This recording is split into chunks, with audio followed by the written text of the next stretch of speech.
बीडच्या मस्साजोग येथील सरपंच संतोष देशमुख हत्ये प्रकरणाच्या तपासाला वेग आला आहे. संतोष देशमुख यांचा 9 डिसेंबर रोजी खून झाला होता. या प्रकरणात आतापर्यंत 8 जणांना अटक करण्यात आली आहे, तर 1 जण फरार आहे.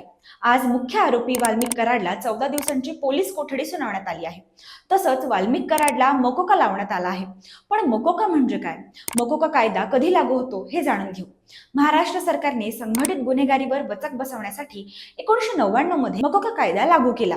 महाराष्ट्र संघटित गुन्हेगारी प्रतिबंधक कायदा असं याचं नाव आहे.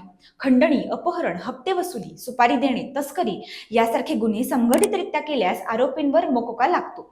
मकोका लावण्यासाठी 2 किंवा त्यापेक्षा जास्त आरोपींची टोळी आवश्यक असते. आरोपींवर 10 वर्षांमध्ये 2 किंवा 2 पेक्षा जास्त गुन्हे दाखल असल्यास मकोका लागतो. विशेष म्हणजे गुन्ह्यांमध्ये आरोपपत्र दाखल असावं लागतं.